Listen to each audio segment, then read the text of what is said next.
सभी दर्शकों का प्रतिज्ञा 21 चैनल में हार्दिक स्वागत है। आज गणित विषय के अंतर्गत स्थानीय मान और जातीय मान के बारे में अध्ययन करेंगे। बहुत छोटा टॉपिक है, लेकिन परीक्षा में ये आता है तो इसको हल्के में ना लिया जाए, जरा इस पर भी ध्यान दिया जाए। तो आइए देखते हैं स्थानीय मान और जातीय मान। गणित विषय में एक तो स्थानीय मान और दूसरा है जातीय मान। इन दोनों के बारे में सीख लेते हैं और परीक्षा में जब आए तो बड़े आसानी से आप इसको सरल कर सकें। पहला सवाल लेते हैं। मान लो एक संख्या आपके सामने है 943। ये संख्या दी हुई है 943। अब पूछ रहा है मैं 4 का स्थानीय मान ज्ञात करो। अब जिसको आता है उसके लिए तो ये कुछ सेकंड का प्रश्न है। अब जिसको आता ही नहीं है उसके लिए तो ये बहुत बड़ा है। ये जो 4 और इसके सामने कितनी संख्या है? एक संख्या है।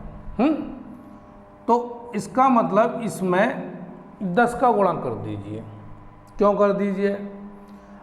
इकाई, दहाई, सैकड़ा, यानी ये दहाई के स्थान पर बैठा हुआ है 4, तो इसका मान हो गया 40। तो आंसर क्या हुआ? 4 का स्थानीय मान 40। 4 का स्थानीय मान इस संख्या में 40 है। अब मान लीजिए वो ये पूछता है 4 की जगह पर 9 का पूछता है। 943 में जो 9 संख्या है उसका स्थानीय मान ज्ञात कीजिए।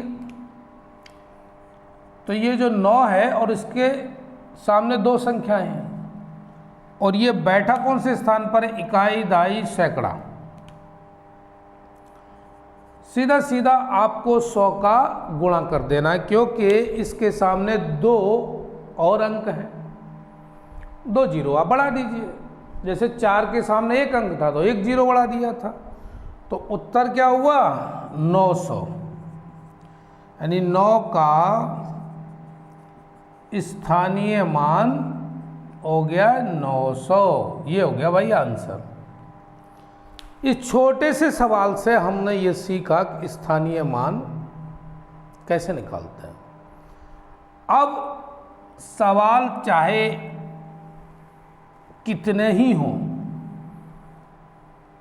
एक बार अगर समझ लिया तो फिर पूरी तरह से आ जाता है, क्योंकि ये पल भर में ही समझ में आया तो आया। जब समझ में आ जाए तो उसके बाद क्या करते हैं? अभ्यास। अब सवाल नंबर 2, दूसरा सवाल लेते हैं। 2831 2831 में 8 का स्थानीय मान ज्ञात करो। लो भाई, एक और सवाल आ गया। अब ये जो 8 है, ये इसके सामने 2 अंक बने हुए हैं और ये बैठा हुआ है कौन से स्थान पे? इकाई, दहाई, सैकड़ा। 100 का गुणा कर दिया, 800। ये हो गया आंसर। 2 का पूछता मान लो तो क्या करते? ये कौन से स्थान पर बैठा है? अब ये देखते हैं। मान लो 2 का पूछे, मैं 2 का स्थानीय मान, तो 2 के सामने कितने अंक हैं? 3। 1 2 3, 2000 हो गया। लो ये आंसर 2 का स्थानीय मान। बहुत आसान है, लेकिन किसके लिए? जिसको आ गया, जिसने सीख लिया। और जिसको पता ही नहीं है उसके लिए तो बहुत बड़ा काम है ये। चलिए भाई, 2 सवालों से समझ में आया। मैं तो समझता हूँ कि ये पहले सवाल से ही समझ में आ गया होगा, पहले उदाहरण से ही समझ में आ गया होगा कि स्थानीय मान निकालते कैसे हैं। फिर भी भाई 1-2 सवाल और देख लेते हैं तसल्ली के लिए, ताकि वो पूरी तरह से हमारे दिमाग में बैठ जाए। 82,890 में 2 का स्थानीय मान ज्ञात करो। लो भाई, अब पूछा है 2 का स्थानीय मान। अब 2 कहाँ पर बैठा हुआ है ये दिमाग लगाना है। सबसे बड़ा काम क्या है कि जो संख्या पूछ रहा है ना, जो अंक, कि भाई इस अंक का स्थानीय मान ज्ञात करो, वही अंक देख लो वो कौन सी जगह पर बैठा हुआ है ना। फिर ये अगर हमें पता चल गया वो कौन सी जगह पर बैठा हुआ है, तो सम्मान के साथ उसको बिठाओ। 1, 2, 3, 4, इकाई, दहाई, सैकड़ा, हजार। 1000वें स्थान पर बैठा है भाई, 3 अंक सामने हैं, तो सीधे सीधे 3 जीरो लगा दिए, और 2 के आगे जैसे ही 3 जीरो लग जाते हैं ये 2000 बन जाता है। ये हो गया आंसर। इस संख्या में 2 का स्थानीय मान 2000 है। यह भी बात क्लियर हो गई। अब एक और सवाल देखते हैं, और सीख ही लेना है, आज ही सीख लेना है और अभी सीख लेना है। 14586 में 4 का स्थानीय मान यानी 4 का स्थानीय मान ज्ञात करो। बिल्कुल करेंगे। अब ये जो 4 है इसके आगे कितने अंक है? 1, 2, 3। लो जी, कितना आया? 4000। ये भी आंसर हो गया। इन उदाहरणों से ये बात दिमाग में बैठ रही होगी कि भाई स्थानीय मान कैसे निकालते हैं। जिस अंक के हमें स्थानीय मान ज्ञात करना हो, जिस अंक का स्थानीय मान ज्ञात करना हो, उसके आगे कितने अंक और बैठे हुए हैं, भाई उतने जीरो लगा दो, सीधा सीधा स्थानीय मान निकल गया। बहुत बड़ा काम है ही नहीं। लेकिन परीक्षा में पूछा जाता है, भले ही सरल हो या कठिन, जब बहुत बड़े कठिन भी पढ़ते हैं तो सरल भी मिलता है, उसको भी सम्मान दीजिए। अगला सवाल 78239 में 8 का स्थानीय मान ज्ञात करो। ये 5 सवाल मैंने बताए, ये 5वें नंबर का सवाल है। अब ये भी समझ में आ गया। 8 के सामने कितने अंक है? 1, 2, 3। भाई 3 जीरो बना दिया। 3 जीरो 1000 में ही होते हैं, तो 8000 ये आंसर हो गया। अब तक हमने सीखा स्थानीय मान। अब हमें यह भी सीखना है जातीय मान, यानी ये प्लेस वैल्यू है और ये फेस वैल्यू है। अब दोनों में एक तो सीखे हम स्थानीय मान, अब दूसरा सीखेंगे जातीय मान। अब जातीय मान क्या होता है ये अभी देखो। 14586 में 8 का जातीय मान ज्ञात करो। अब एक बात दिमाग में ये बिठानी है कि जातीय मान जिस अंक का पूछा जा रहा है ना, वही उसका उत्तर होता है। अब इसमें पूछा है 8 का, तो आंसर क्या हो गया? 8। 8 का जातीय मान पूछा है तो वही होती फेस वैल्यू जिस अंक को पूछ रहा है। अब दूसरा सवाल देखते हैं। मान लो 78239 में 2 अंक का जातीय मान ज्ञात करो। लो भाई, अब 2 अंक है, जातीय मान मैंने बताया, जो पूछा जाता है, जिस अंक का पूछा जाता है वही वही होता है। तो 2 का हो गया 2 आंसर के लिए। अब यहाँ 2 बातें दिमाग में डालनी है। स्थानीय मान, जिस स्थान पर अंक बैठा हुआ है वो, और उसके आगे कितने अंक दिए हुए हैं, उस हिसाब से एक तो फैसला करेंगे। दूसरा फैसला, जब फेस वैल्यू की बात आएगी यानी जातीय मान की, तो जो अंक पूछ रहा है वही रख देते हैं, वही आंसर हो गया। थोड़ा सा और अगर समझे तो एक यह भी देखते हैं अगले सवाल में। 5, 4, 2, 5 में 4 के स्थानीय मान एवं जातीय मान में अंतर ज्ञात करो। अब एक ही प्रश्न में उसने 2 सवाल जोड़ दिए, ठीक है, और बहुत ही ढंग से जोड़े हैं। 5425 में 4 के स्थानीय मान एवं जातीय मान में अंतर। 4 का स्थानीय मान कितना हुआ? 4 के आगे 2 अंक है, 2 जीरो वाला 100 ही होता है, 3 जीरो वाला 1000 होता है, गुणा कर दीजिए। कितना आया आंसर? 400। तो एक आंसर तो ये हो गया कि 4 का स्थानीय मान 400। 4 का जातीय मान बराबर 4, क्योंकि जिस अंक का पूछा जा रहा है वही आंसर होगा।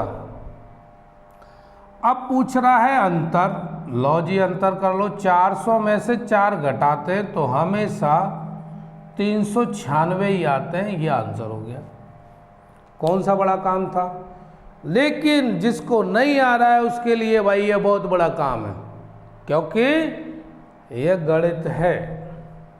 गणित के हर पहलू पर नज़र रखना है जो सिलेबस से जुड़ा हुआ है। तो स्थानीय मान और जातीय मान, ये उम्मीद है समझ में आया होगा। एक सवाल और देखते हैं भाई, बिल्कुल इसी तरह का एक प्रश्न और जैसा ही वो कर लेंगे तो ये पक्का हो जाएगा कि भाई दिमाग में वो बात बैठ गई। अब देखिए अगला क्वेश्चन लेते हैं। 1, 2, 5, 6, 4 में 2 का स्थानीय मान एवं 6 का जातीय मान में अंतर बताओ। इस सवाल में ये पूछा है 2 का स्थानीय मान और 6 का जातीय मान में अंतर बताओ। तो 2 का स्थानीय मान बराबर कितना हो गया? 2 क्या कितने अंक है? 1, 2, 3 जीरो बना दो, ये आंसर हो गया। कितना हो गया? 2000। और 6 का जातीय मान बराबर 6 और अंतर पूछ रहा है तो 2000 में से 6 घटा दिए, 1994 बच गए। ये आंसर 2000 में से अगर 6 घटाते हैं तो 1994 बचेंगे। यही आंसर हो गया आपका। तो ये चीज़ आपने सीखी कि भाई स्थानीय मान क्या होता है, कैसे निकालते हैं, और जातीय मान कैसे निकालते हैं। यहाँ तक तो बात होती है ख़त्म। अब यहीं पर एक दूसरी कंडीशन पैदा हो जाए। वो कंडीशन कैसी हो? मान लो दशमलव में संख्या हो, दशमलव में स्थानीय मान।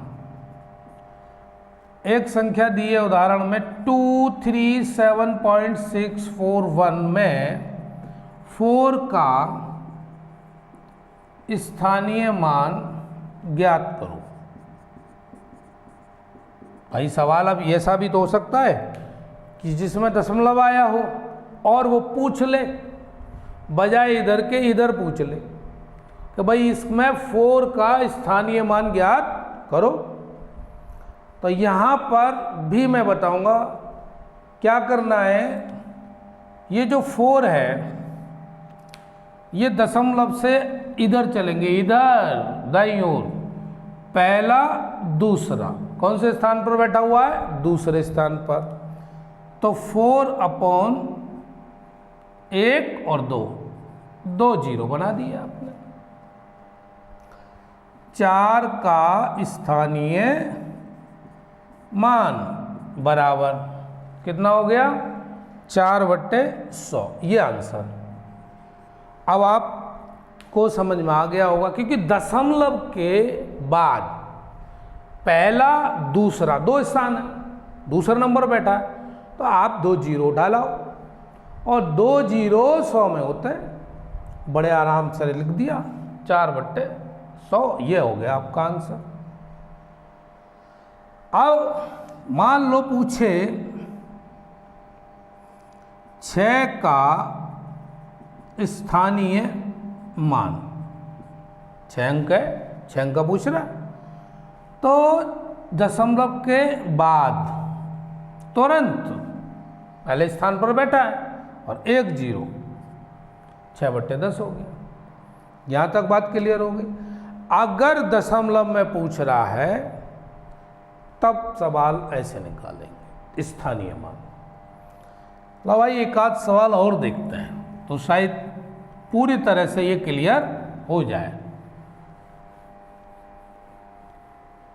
एक सवाल करने से पता चल गया इस रास्ते पे जाना है, ऐसे जाना है।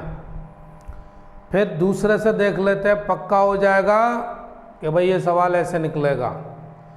फिर आप अपने घर पे बैठ के आराम से और सवालों को कर लीजिए, अभ्यास कर लीजिए। परमानेंट तैयार, अभ्यास करना है भाई। क्वेश्चन नंबर 2 आप देखते हैं 29.053 में 5 का स्थानीय मान ज्ञात करो। लो कर लेंगे भाई ज्ञात। करना कुछ नहीं है, अभी बताया मैंने कि जो 5 बैठा हुआ है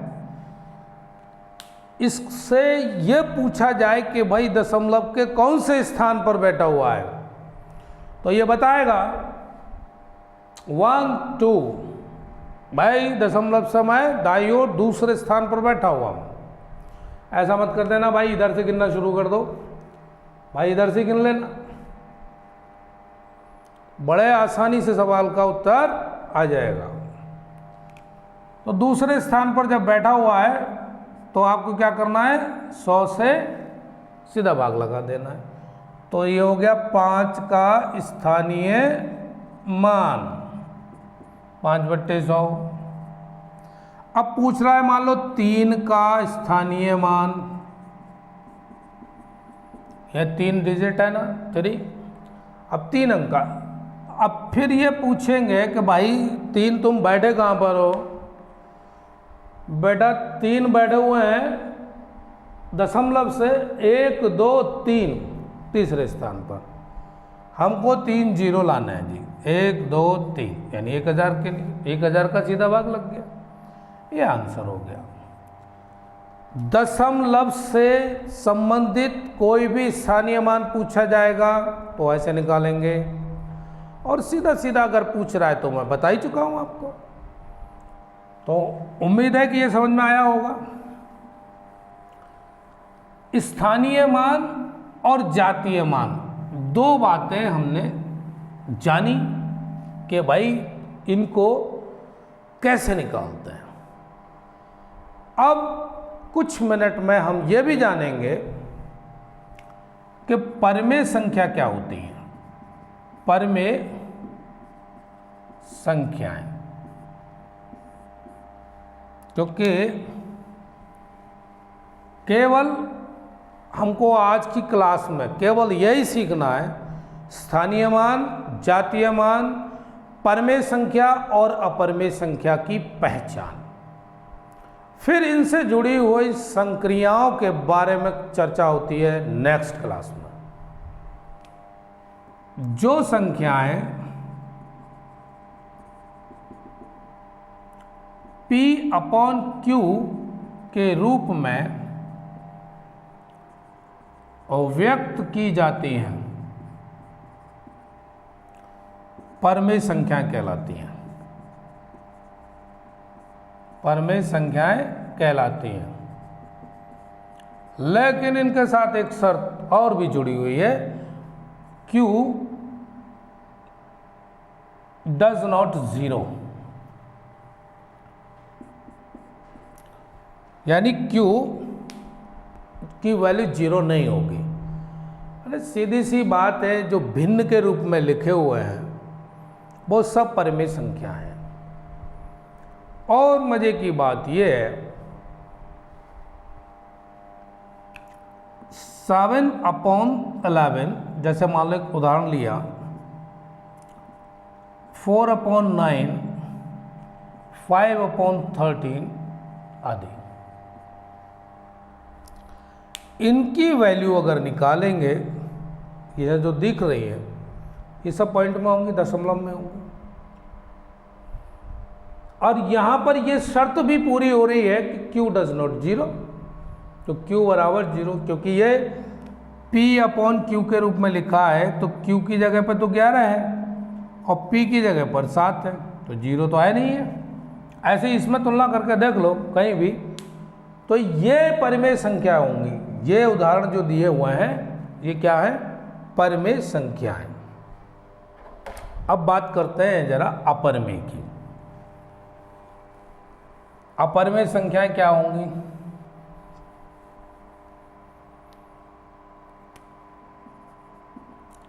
अपरमेय संख्याएं वे संख्याएं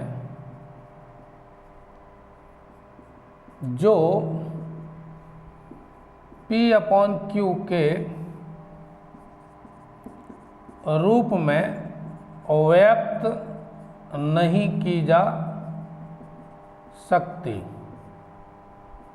P/Q के रूप में व्यक्त नहीं की जा सकती, वो सब की सब क्या हैं, अपरमेय संख्याएं। जैसे √2, √3, पाई आदि। P/Q के रूप में जो नहीं लिखी जा सकती, यही लिखा हुआ है। और यहाँ पर √2 की वैल्यू कैसे निकालेंगे? मतलब 9 होता तो 4 आ जाता, वो सॉरी 3 आ जाता, 4 होता तो 2 आ जाता। अब इसका रूट कैसे निकालेंगे? तो ये संख्या, और ये जो पाई है, यह पाई तो बहुत बार परीक्षा में पूछी गई है कि ये परमेय है या अपरमेय है ऑप्शन में, तो इस पर ज़रा ध्यान रखिएगा, ये अपरमेय संख्या है। आज हमने 2 ही चीज़ें सीखी हैं। क्या सीखी हैं? परमेय अपरमेय, स्थानीय मान और जातीय मान। अभी तो सिर्फ और सिर्फ हमने इनकी पहचान परमेय अपरमेय की। अगली क्लास में इससे जुड़े हुए प्रश्न हल करेंगे। किससे? परमेय और अपरमेय से, क्योंकि आज केवल क्लास में इसी को शामिल किया था कि ये होती क्या है, फिर इनकी संक्रियाओं के बारे में बात करते हैं। ठीक है दोस्त, आज की क्लास यहीं छोड़ते हैं, मिलते हैं फिर कल किसी नए टॉपिक के साथ। तब तक के लिए आप स्वस्थ रहें, मस्त रहें और अध्ययन में रत रहें। धन्यवाद।